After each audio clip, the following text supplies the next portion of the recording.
নমস্কার, আমি বিপুল আর আপনারা দেখছেন বিপুল দে জয়মা ইউটিউব চ্যানেল। আজকে আরও একটি গন্তব্যে নূতন একটি জায়গার সন্ধানে বেরিয়ে পড়েছি। কোথায় যাচ্ছি, সেখানে কি দেখবার আছে, সেখানকার ইতিহাস কি, সম্পূর্ণ বলবো।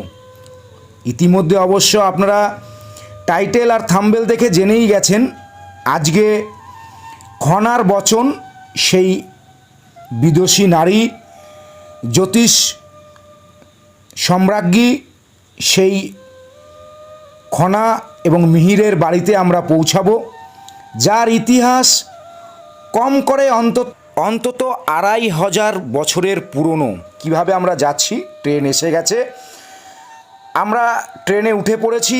আর আপনারা প্রকৃতি দেখতে দেখতে এই খনা মিহিরের ইতিহাসটুকু একটু শুনে নিন।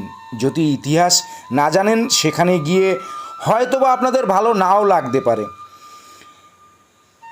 খনা সিংহলের রাজকন্যা আর মিহির তখনকার দিনের বিক্রমাদিত্য রাজসভার যে জ্যোতিষবিদ, তার নাম ছিল বরাহ মিহির। সেই বরাহ মিহিরের পুত্র মিহির, যার ভাগ্য গণনায় বরাহ মিহির দেখেছিলেন যে তার স্বল্পায়ু, ১ বছর কাল তার আয়ু। সেই কারণে বরাহ মিহির একটি তাম্র পাত্রে বা তামার পাত্রে কিছুকাল পরেই এই মিহিরকে ভাসিয়ে দেন। ভাসতে ভাসতে মিহির গিয়ে পৌঁছায় সিংহলে। সেই সময় খনার এবং মিহিরের প্রায় একই বয়স। সেখানে মিহির আস্তে আস্তে বড় হয়। বড় হওয়ার সঙ্গে সঙ্গে দুজন যুবক যুবতী হবার সঙ্গে সঙ্গে মিহিরকে খনার সাথে বিবাহ দেওয়া হয়। এই খনা সেই সময় থেকেই জ্যোতিষবিদ্যায় অতীব পারদর্শী। জ্যোতিষ গণনার মাধ্যমে খনা দেখতে পান যে মিহিরের জন্ম বৃত্তান্ত। এসে পৌঁছান এই বাংলার বুকে, পৌঁছান তখনকার দিনের চন্দ্রকেতুগড়ে, যেখানে বরাহ মিহিরের বাড়ি বলে ইতিহাসবিদ ভূতত্ত্ববিদরা বলেছেন। সেই ইতিহাস থেকেই নেওয়া। সেই জায়গার ইতিহাসটুকু তো বলবই, সঙ্গে বলবো আরও এখন এই মুহূর্তে আপনাদের খনা সম্বন্ধে। যেহেতু খনা আর মিহিরের এই বাড়ি, ইতিহাস সেই জায়গার কথাই বলে, ইতিহাসবিদরা তাই বলেন। এখানে একটি সংগ্রহশালাও রয়েছে, শেষ অবধি দেখতে থাকুন, সেখানেও নিয়ে যাব আপনাদের। যাই হোক, বিক্রমাদিত্যর রাজসভায় দ্বাদশ রত্ন হিসাবে এই খনাকে যখন প্রস্তাব দেন, তখনকার দিনে সেই সময়কার পুরুষ শাসিত সমাজে সেটা বরাহ মিহির মেনে নিতে পারেননি। তাই মিহিরকে আদেশ দেন তার পুত্রবধূর জীব কেটে নিয়ে বাকরুদ্ধ করবার জন্যে। মিহির যখন সেই কথা তার সহধর্মিণীকে বলেন, তখনই সেই সময় খনা বলেন, আমাকে 7 দিন সময় দেওয়া হোক। 7 দিন সে অনর্গল বিভিন্ন বিষয়ে কথাবার্তা বলেন, সমস্ত বিষয়ে, কৃষি থেকে জীবনযাত্রা। পরবর্তীকালে লোককথা বা লোকগাথায় সেই বচনই খনার বচন রূপে পরিলক্ষিত হয় বা আমরা জেনে এসেছি। চলুন, এখানে আসবেন কিভাবে। আমরা তো ট্রেনে উঠে পড়েছিলাম। বসিরহাটগামী যে কোনো বা হাসনাবাদগামী ট্রেনে উঠে এই যে হারোয়া রোড স্টেশন নেমে 14 টাকার বিনিময়ে টোটোতে আপনারা সোজা পৌঁছে যাবেন বেড়াচাপা চৌমাথা। এই যে বেড়াচাপা চৌমাথায় এসে গেছি। এখান থেকে 1 থেকে 1.5 মিনিটের হাঁটা পথেই আপনি এরকম একটি বোর্ড দেখতে পাবেন, চন্দ্রকেতুগড়। চলুন ভিতরে নিয়ে সম্পূর্ণটা দেখাবো।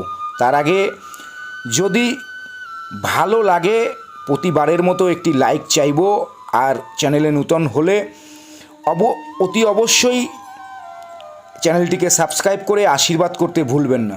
চলুন আমরা এসে পৌঁছে গেছি চন্দ্রকেতুগড় বা খনামিহিরের ঢিবি বা বাড়ি। আপনি এই জায়গায় এলে আপনার হঠাৎ করে মনে হতেই পারে আপনি 2500 বছর পিছনে চলে গেছেন। ইতিহাস আপনাকে সেই জায়গায় পৌঁছে দেবে।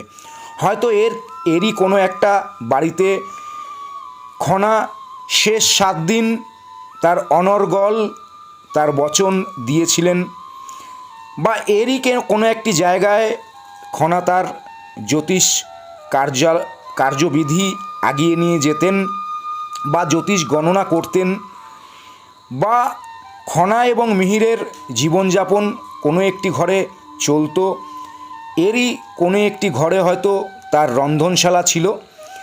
সমস্ত জায়গাটা আজ ইতিহাসের করাল ছায়ায় ধ্বংসস্তূপে পরিণত হয়েছে।